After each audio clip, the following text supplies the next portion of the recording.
Good afternoon. Thank you for coming after lunch, and hopefully nobody falls asleep from that lunch lull that everyone experiences. My name is Chris Kubecka. I'm the CEO of Hyposec, and I would like to show you some work that I've been doing recently. This is actually the first time that there will be a full disclosure of some of the work that I've been dealing with Boeing and EXOSTAR. How many of you fly? Right? How many of you are curious about the things that I have found regarding Boeing? Right? Yeah. How many people don't want to know? Excellent. So if it works, well, there's always keys. There we go. A little bit about myself. My area of expertise is actually cyber warfare and large nation state incident management. My areas of expertise involved with technology is actually critical infrastructure. So I do a lot with oil and gas, energy, aviation, maritime, and nuclear. My background was, before I set up my company, I was the head of the information protection group for the Aramco family. And under me was the Security Operations Center, Network Operations Center, the intelligence apparatus, and the physical crisis management team. Before that, I started out in the Air Force, and I was both with Space Command and a former military aviator. Since this isn't working, so I come from a background where I know a little bit about aviation and the aviation industry. This was actually the plane that I was a loadmaster on, and my plane was so big that it ate other planes and helicopters, right?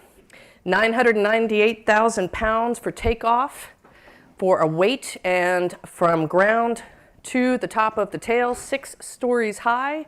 It is the largest aircraft in the U.S. military's inventory.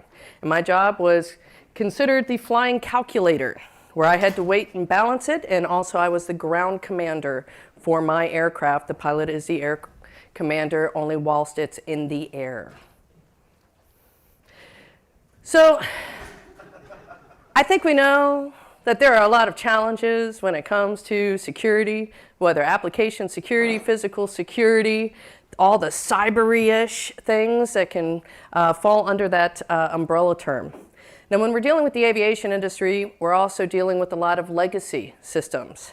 However, right now, if you are producing aircraft like Boeing, you are actually in the IT industry. You just happen to manufacture airplanes.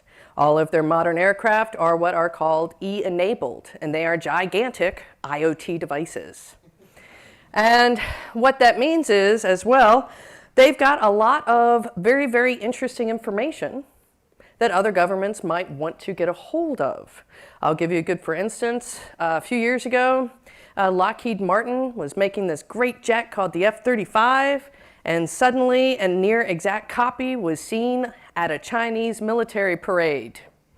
Yay for China, bad for us, because that kind of stuff actually costs our US economy billions every year, and also costs jobs. So it's extremely important for intellectual property and also classified systems to be kept private with large defense contractors and aircraft manufacturers. Now, at the same time, there are third-party risks. In the case of Lockheed Martin, there was RSA involved. In the case of this Boeing work, there's a company called EXOSTAR, which codes up the majority of the authentication portions of Boeing and Boeing's aviation ID system. Now, some of my motivations came after I read some of the news that was coming out of Boeing after the Ethiopian Airlines crash a year ago. Now, because of my background, I happen to know that Ethiopian Airlines has one of the strongest safety records in the world. And Boeing was initially blaming Ethiopian Airlines, and I thought, something doesn't sound right. And many times, if something doesn't sound right, it might not be correct. We have since learned that even though initially Boeing denied that they had any sort of responsibility with this particular crash or the one with Lion Air from Indonesia, Unfortunately, they had some problems with the software that related to a sensor and pulled down that aircraft over and over again, the nose 20 degrees over and over again. And unfortunately, over 300 people have died because of this. I also have experience, fortunately or unfortunately, with in-flight emergencies. I have been in a crash before. I have had to deal with briefing passengers, tying things down so that loose equipment does not fly around when we crash, because we had a failure of our primary engines that controlled our hydraulics in my C5. So we could not get the landing gear all the way down. It was stuck halfway up, and we were desperately trying to do this because it's better to be all the way up than halfway. Now, I began wondering, could there be any relationship between externally facing software code that I could see on Boeing's infrastructure, and could that also be related to internal bad coding practices? Now, the aviation ID system is a system where you have an aircraft, you are a technician, you download your flight control software, you load it up on a maintenance laptop, and then you plug that maintenance laptop directly into a plane. Yay! So, how many of you think that it should be rather secure to get into the aviation ID system? Yeah, you know. Behind the aviation ID system is also flight control software and software for satellite systems as well. And this flight control software can include classified and unclassified systems. So personally, I would think I would not want a nefarious party to taint that flight control software or otherwise gain that flight control software, which could lead to possible intellectual property theft by nation state. So as soon as I went to the website, it was last April, I noticed that there was a bit of a comment, and I passed it to one of my pilot friends, and he laughed and said, well, no, you probably shouldn't extrapolate from the website to flight control software. This was just the HTML page source, by the way. And I saw a lot of things that made me believe that they had rather poor coding practices. Unfortunately, both EXOSTAR and Boeing at the time did not have a vulnerability disclosure program, which I thought was kind of weird, especially since I live in the Netherlands.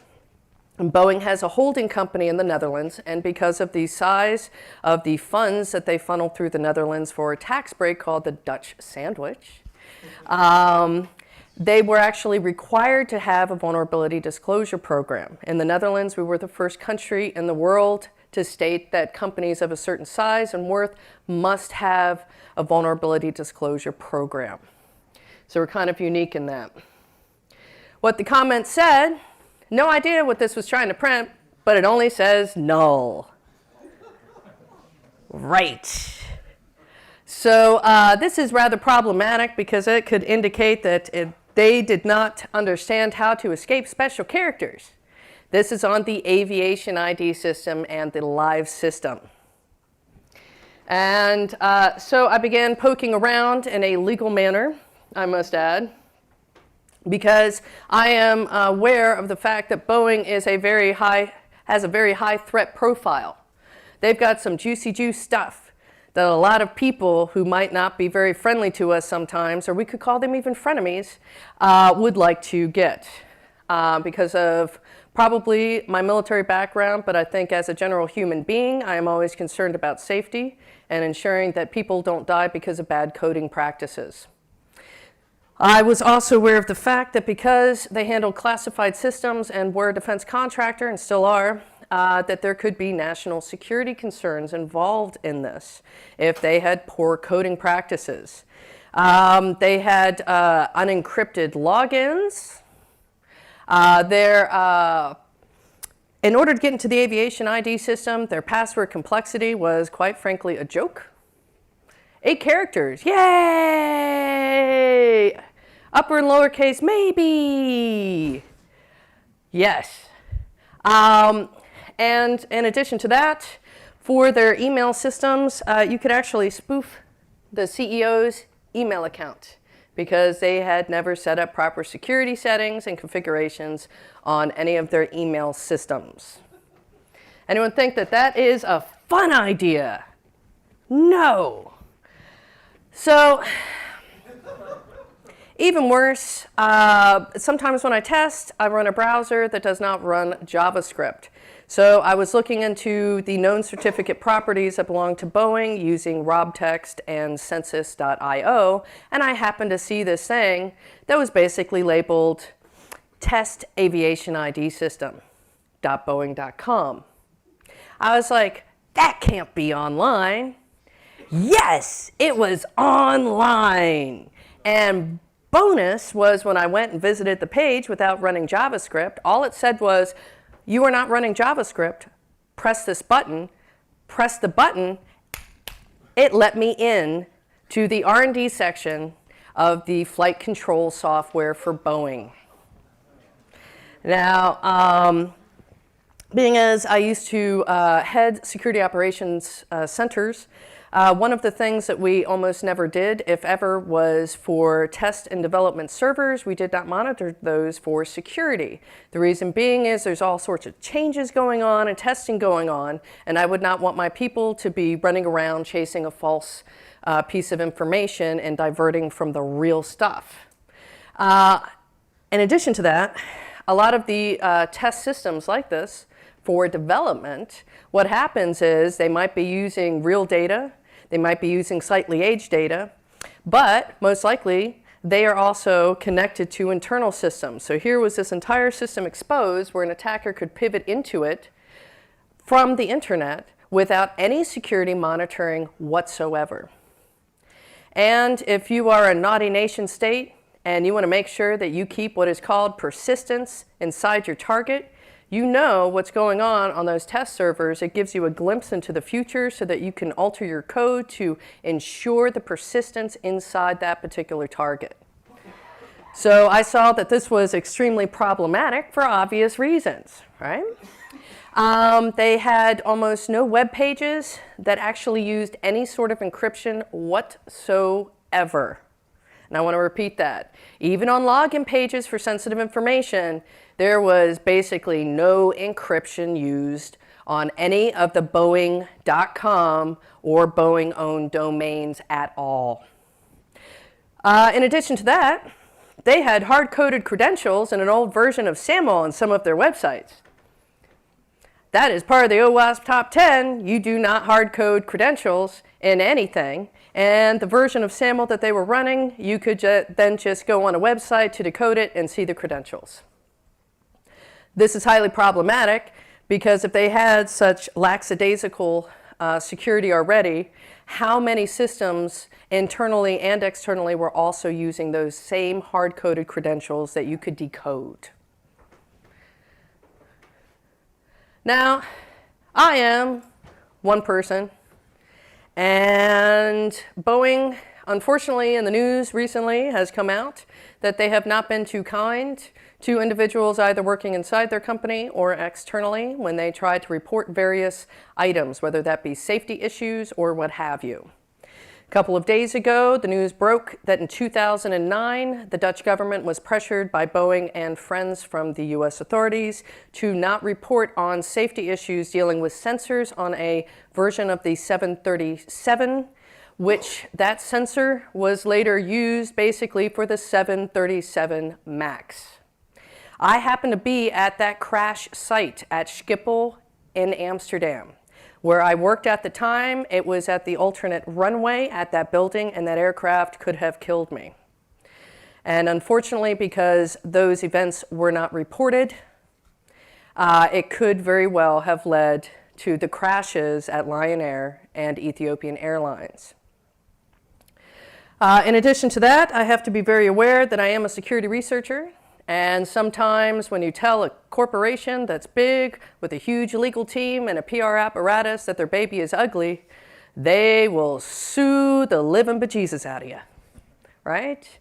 Or what if they got a sympathetic prosecutor to try to charge you for computer crimes? Now, A benefit of living in the Netherlands is we have very, very strong security researcher protection laws that if we follow the law and we disclose in a secure manner, that we cannot be sued in any way, shape, or form for that or prosecuted.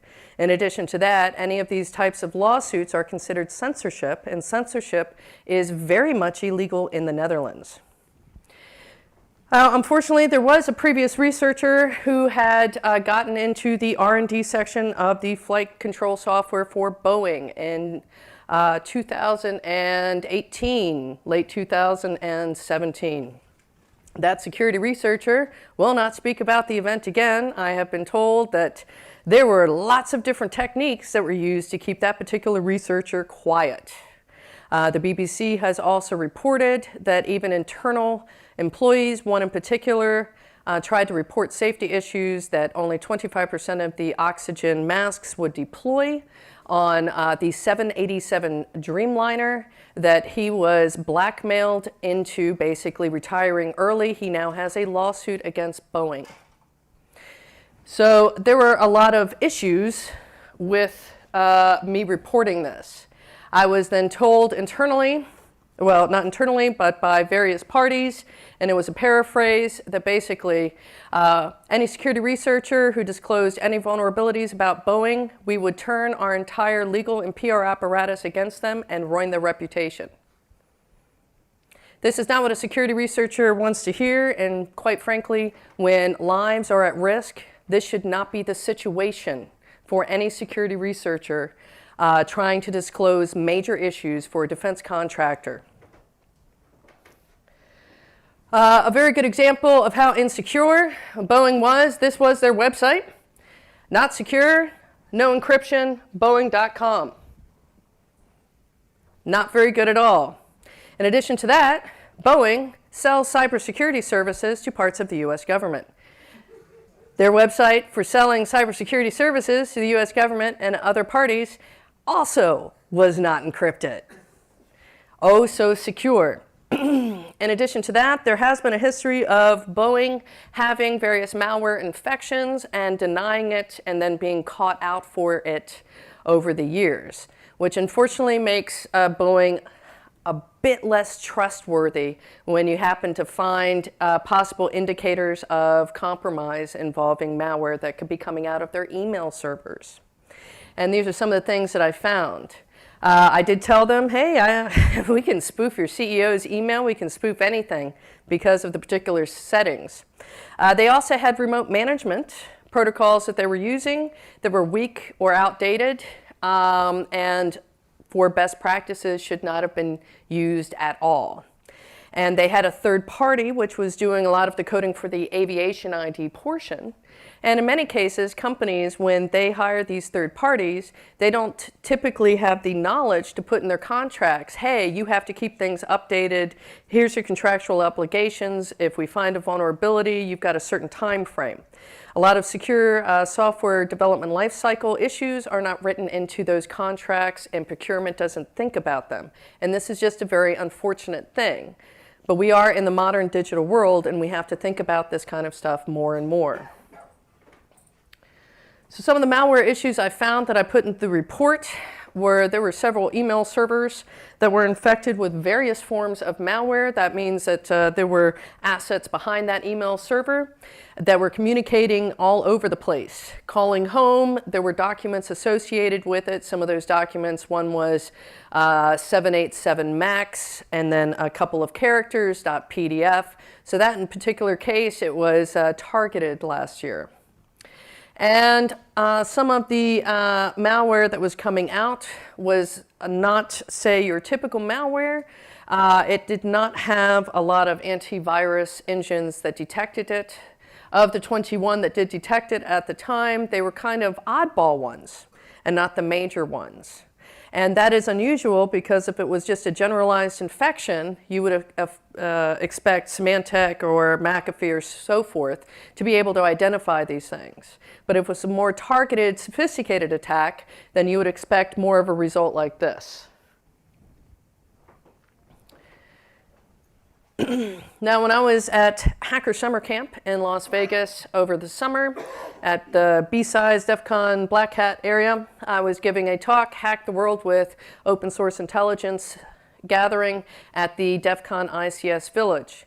Some of the things I was talking about was the aviation industry and some airports I could get into and things of that nature.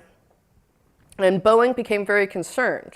And what had happened was, before my talk, I sent out a tweet because I'd been trying to get in touch with Boeing since April of last year. And I go, hey, does anybody know Boeing? I've just found my 6th cross-site scripting vulnerability on the aviation ID system. I was immediately contacted by the US Aviation ISAC, a member of that organization, and asked to write a report. I then was immediately contacted by someone from the United Kingdom, telling me, do not work with them. We are putting you in touch with the Department of Homeland Security ICS search, but do not work with them. And I was pondering why, and this is when I started getting the information that they were threatening security researchers for disclosing anything. I was then placed in contact with Department of Homeland Security ICS CERT. They asked me to send the report only to them.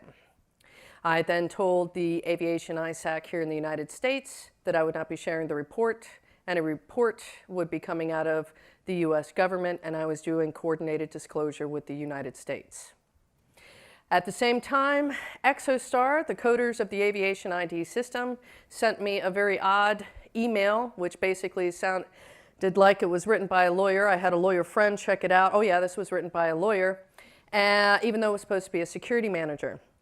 And I highlighted to EXOSTAR that the way that the email was written, because this person also detailed tweets and podcasts and things that I had been in, that it appeared to me very much like it was the EFF's description of a chilling effect.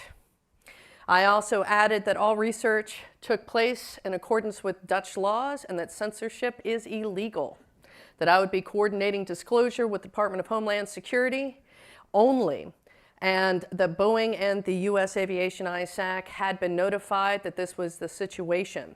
In addition to that, the Department of Homeland Security requested I make them aware of any person or company trying to threaten in a litigious manner, bully, or censor me regarding the report. I sincerely hope this was not your lawyer's intention. Thanks, Chris. So the next morning, I had an employee from the US Aviation ISAC come to my hotel. Now, this employee happened to tell me I happen to be a Boeing employee also operating the Aviation ISAC. This was the reason why I was told not to work with the Aviation ISAC for this particular disclosure, because it would have never actually been disclosed beyond this, and there was a high probability that nothing would have ever been fixed. Now, after this person, who was very nice, came to my hotel, he tried to get me to sign a non-disclosure agreement. There was later a news article which the Aviation ISAC disputed the claim and said that they met in a coffee shop. Now, this happened to be my Dutch time for meeting with this person, where I was staying at the Platinum Hotel and Spa, and that was the hotel that I was staying in. I most definitely had this person come to my hotel, not at a coffee shop. That hotel has no coffee shop. It's not even a casino hotel. It is a very small hotel. So they actually were not, let's say, as truthful as they should have been to the news media about the situation, because they did not want the perception that they were threatening me in any way, shape, or form. How many of you would feel comfortable with a Boeing employee who also is in the US Aviation ISAC coming to your hotel? Since I am a singular person and I do not have the legal budget to fight Boeing, if you were in my position, would you feel threatened? Especially if you knew that other researchers had already been threatened. So I sent them a 59-page report. Eventually, they came back with answers. I kind of generalized this to shorten it for a slide. They insisted that they did not have any sort of email infection, that they had called out their incident response team, and there was no evidence. In addition to that, they said that they were finally going to start deploying something called DMARC on their email servers so that nobody could spoof the Boeing.com domain and spoof the CEO's email address. So they were going to be deploying, no timeline set. For the credentials, they said, yes, we understand it's possible to disclose. However, we're meeting that NIST guideline standard. So it's okay. Yay! Exposed development systems, they mentioned the email. Then they also said that it is performing as intended. That is not the response that you want to get, performing as intended, wide open. For various remote management protocols, they were planning an upgrade. And for the password complexity, they were again trying to develop a stronger password policy. So, for the report feedback, what is your opinion? Do you think it was good? Right? Or do you think it was more like this? Now, unfortunately, after that report feedback, they hadn't really changed anything. And a journalist checked their encryption certificates, DMARC settings, and so forth a month after their report feedback and found that they hadn't really done anything. And this was very, very unfortunate because one of the main concerns was the malware that was involved with their email system and the fact that it looked extremely targeted. Now, part of my background, I've been dealing with malware. I belonged to VirusTotal, just as an example, for 11 years. I do malware analysis as well. I love to get my hands dirty in all the wrong ways, sometimes. Now, most recently, I've been working further. The Department of Homeland Security asked me to take a cursory review again at Boeing to see if they were changing anything. And one of the things I found looking through a tool called Looking Glass Scout Prime, I was given a demonstration for free. The first thing I did was look up Boeing and started to see that there were still some issues with their email system. Now, unfortunately, one of the challenges is the fact that Boeing has not been very transparent and has denied previous malware infections in the past when they have been caught out with them indeed having active malware infections. And one of the only ways really to prove that there is absolutely a malware infection is to have access to their systems or to have access to the command and control servers that that malware is calling to. And in particular, I've been dealing with something where one of these is in the country of Russia, as far as we can tell, and the cert that I'm working with in Asia has no jurisdiction, and neither does the cert in the Netherlands. So it is very difficult to prove. Now, in addition to that, it got a bit more complicated. I was asked by someone who shall remain anonymous who works for the Dutch government to contact the FBI to see if they would open an investigation against Boeing for coercion. And this most likely is related to the 2009 Turkish Airways crash that occurred at Schiphol Airport.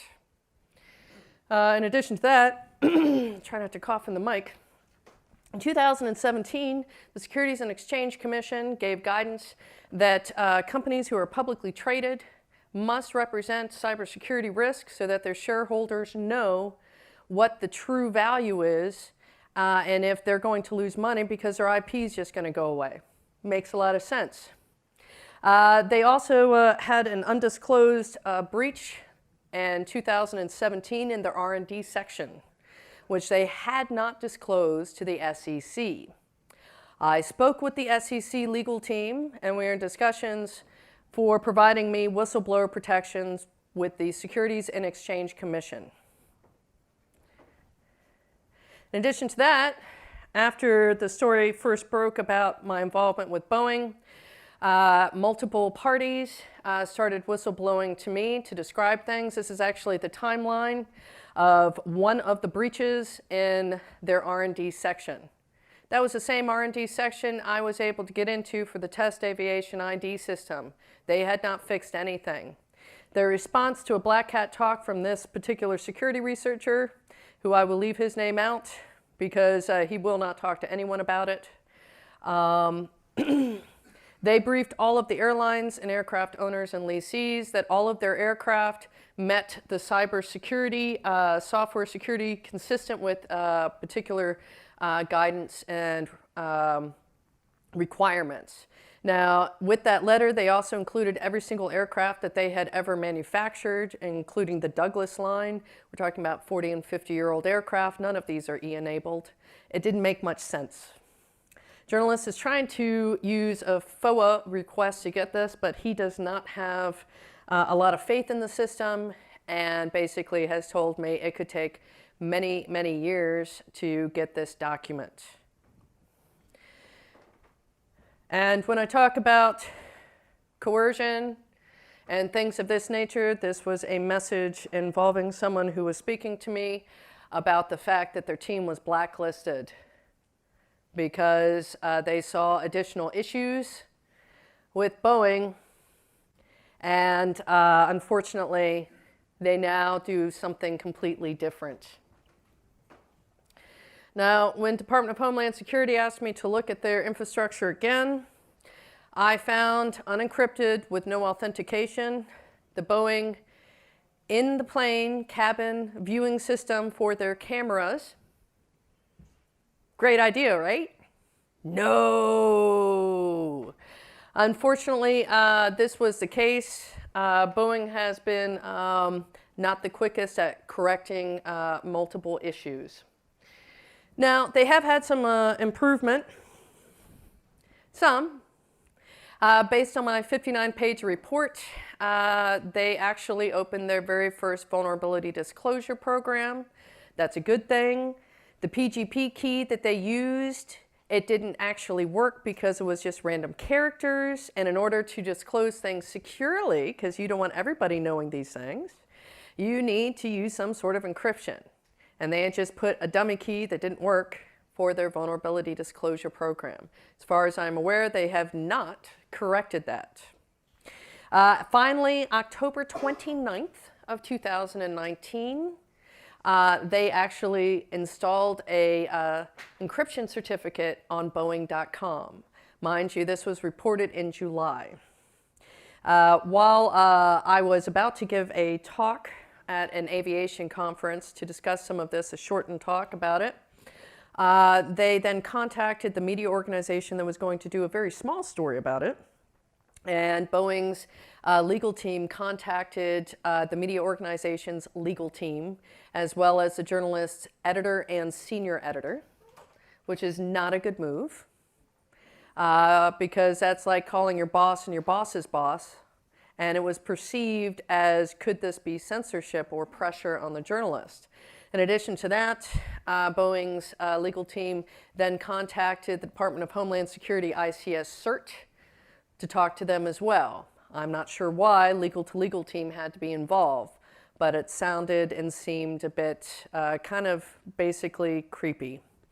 Then there were a couple of like bot attacks against the journalist's Twitter account after the story broke, and that lasted for about a week and a half. And unfortunately, EXOSTAR, the coders for the authentication portion for the aviation ID, still do not have any vulnerability disclosure program at all.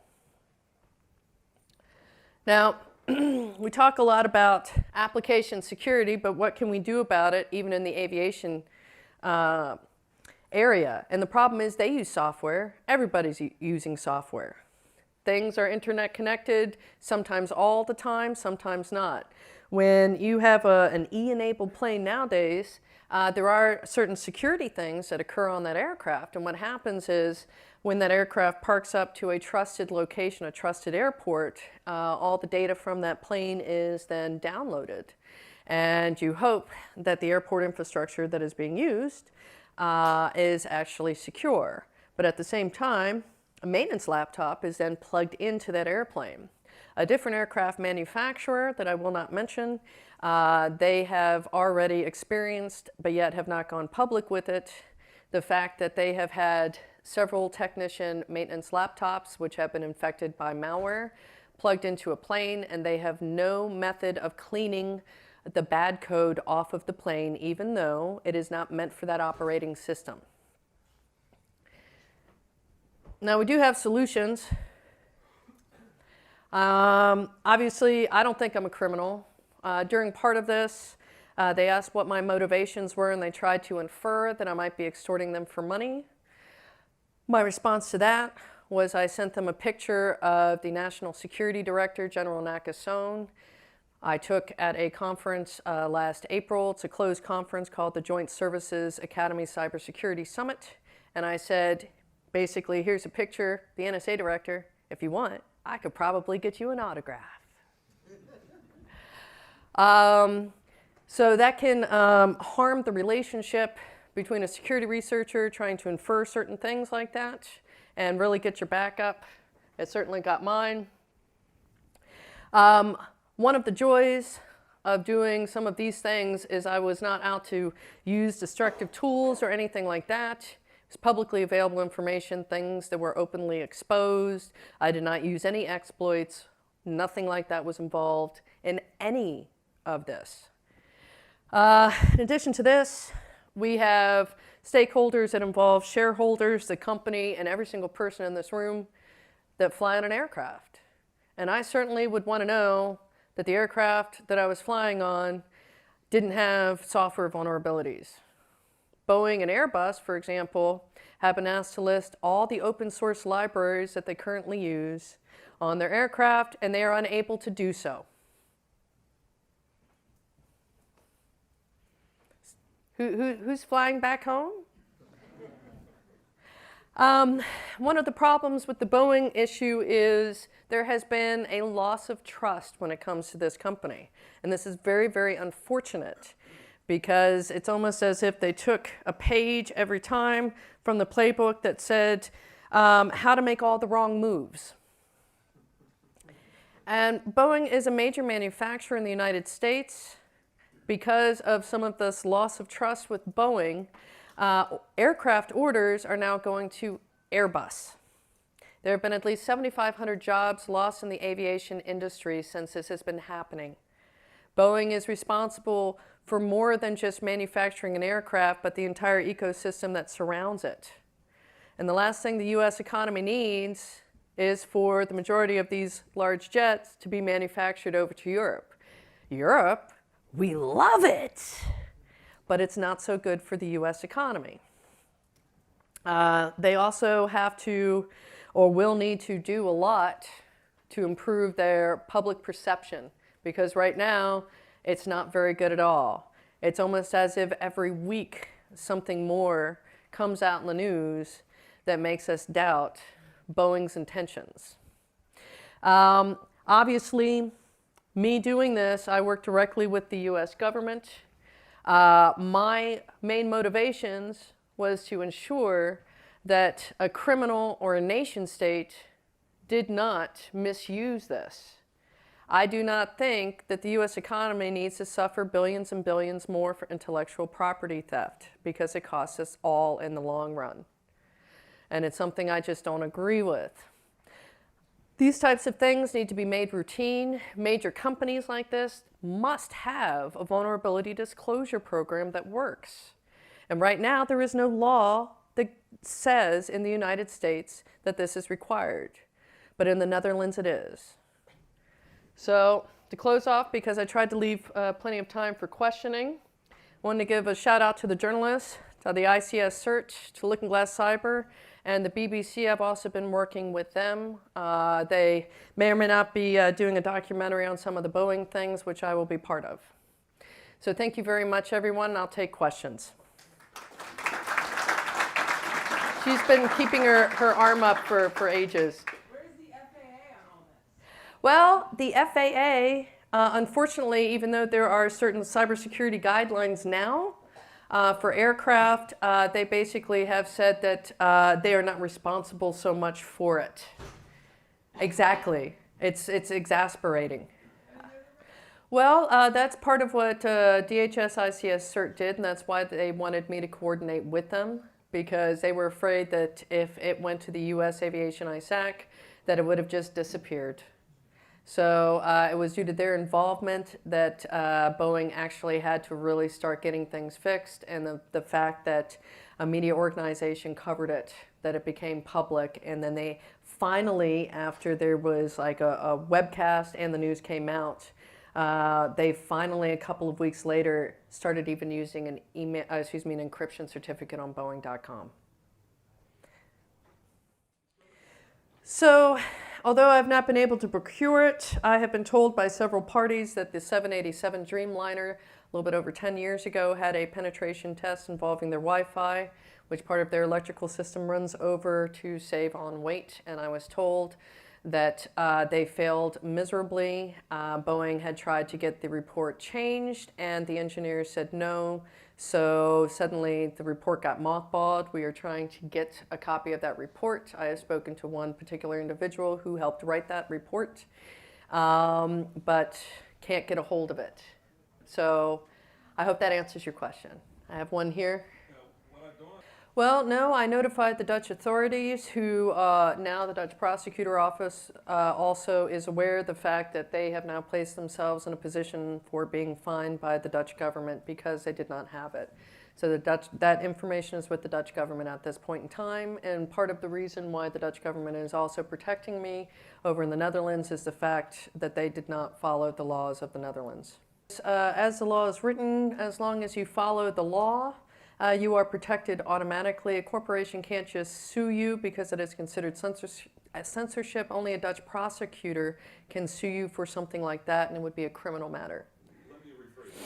I mean, if we're American researchers and we work through a company, that help protect us. It could do. I am not a lawyer, I know. but it could do. That is a possibility. Yes. Maybe. Maybe I should set that up as a business. Yes. Well, I will tell you this much. I've been to several ICS security conferences where other aircraft manufacturers have been there. Airbus has given presentations on when they have been breached, even on their production line. I have seen Lockheed Martin in my workshops at those particular conferences. I have never seen Boeing attend. So it's just a bit unfortunate. I still have some time. There's got to be more. Can't be just this guy in the blue shirt or this guy in the blue shirt. A guy in a blue shirt.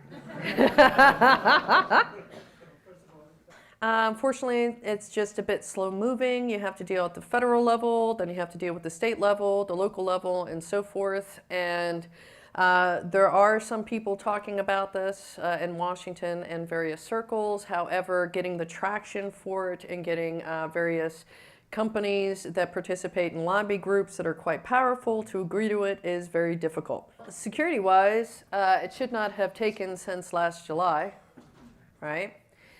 Because like this gentleman in the blue shirt mentioned that some of these things were kind of basic and rather kind of easy to change. Unfortunately, I think that the company culture from the top is one of the things that does not really make it conducive for a lot of changes. And this is very unfortunate with Boeing. The CEO did step down, but that did not include any other members of the executive board. So one person left, the rest are still there. And so that most likely will mean that that company culture will still exist. I used to lecture for Centers for the Protection of National Infrastructure for the United Kingdom, and I've worked with major utility companies, nuclear, water, public transport, and so forth. And what I did was I would speak with both the management and also the engineers themselves, because I do a lot of things in ICS SCADA systems and the protocols involved with them.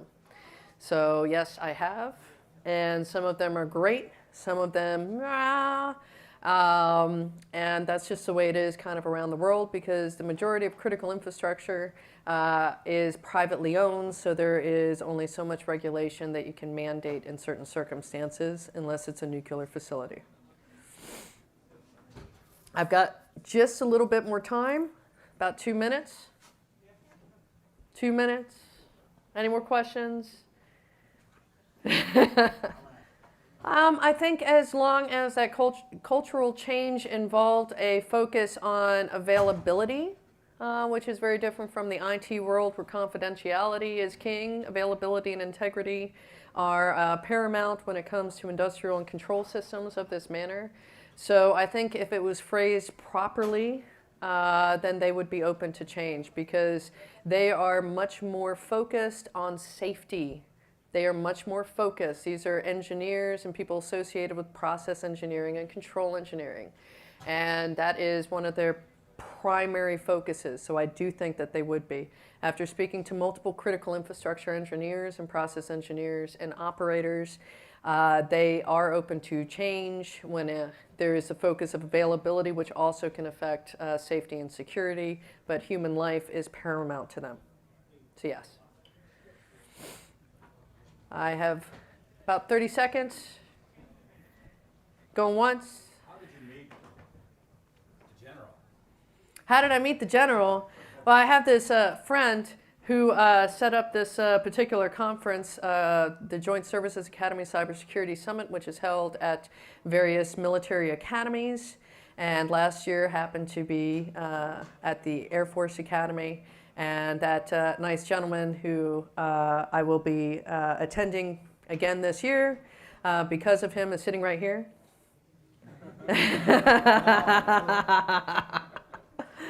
So yes, yes. All right, I am out of time, so to leave time enough for the next speaker to come up and set up, thank you very much for listening, and have a great day.